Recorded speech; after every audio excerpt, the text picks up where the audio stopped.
Hare Krishna. Enlightenment ends the mind's search for alternatives to Krishna. The mind is profoundly restless.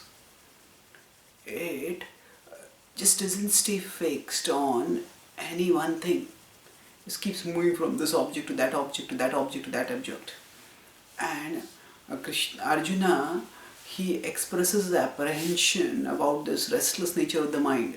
Yoyam yogastvaya prokta samyena madhusudana etasyaham na pashyami chanchalatva sthitim stiram. So in 6.32 he states, Yoyam yogas, this is what the yoga that you are practicing, taya prokta, what you have spoken, samyena, which involves being equipoised, is I cannot practice it.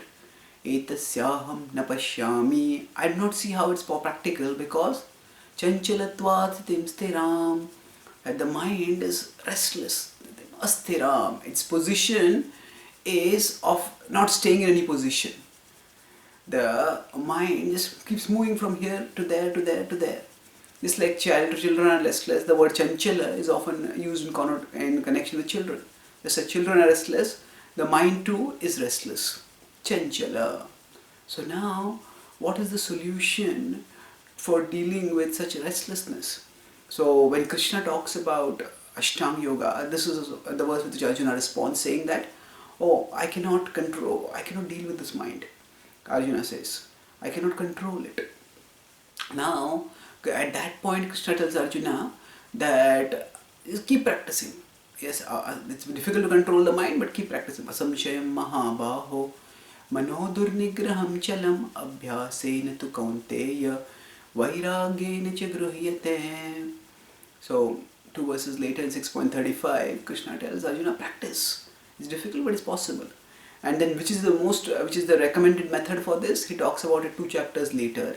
In the 8th chapter, 14th verse, this is the only place in the Gita where Krishna tells that controlling the mind is easy. That attaining him can be easily done for one who fixes the mind on him.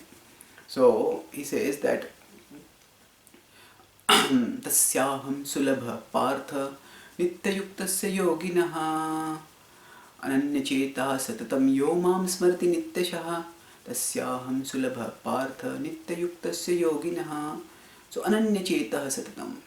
Cheta refers to consciousness. It is more or less equivalent to the mind in a functional sense, because in the conditioned stage our consciousness is rooted through the mind. So if we fix the consciousness on him, we can attain him. This is a verse which is a response more or less to Arjuna's concern that it's difficult to control the mind. Krishna says, fix the mind on me. And then later in the 9th chapter, he says that, 9.13 he says that, Mahatmanastu mam partha daivim prakritim ashutaha bhajantyananya manaso jnatva bhutadim avyayam. So he says the great souls, what is the characteristic? He says that jnatva bhutadim avyayam. They have understood me to be bhutadi, to be the source of all living beings.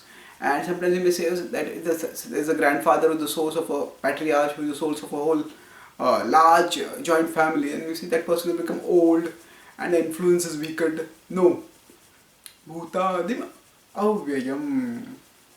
So, he is imperishable. His strength never weakens. He is forever omnipotent. So when we understand this, then Krishna says what happens? Bhajanti ananya manaso.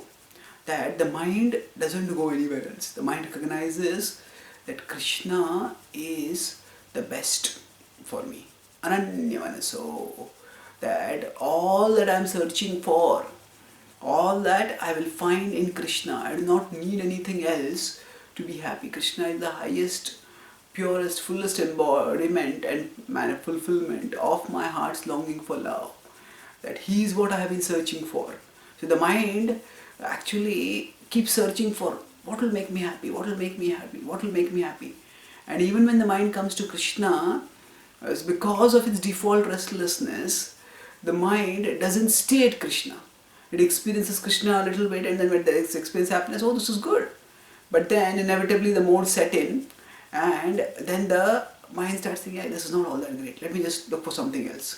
And the person starts looking for something else. And in that way, the mind just keeps going restlessly even away from Krishna. But by the process of sadhana bhakti, we strive to fix the mind as much as possible, and by the process of studying the Shastra, we try to gain intellectual conviction.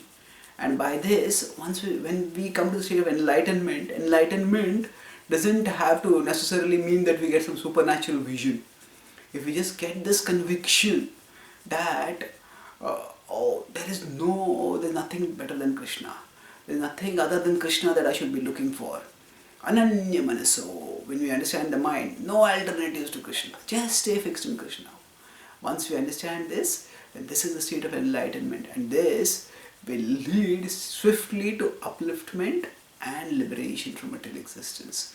And even while we are in material existence, we will stay safe, protected, and won't get distracted, disturbed, or deceived by any of the things of this world.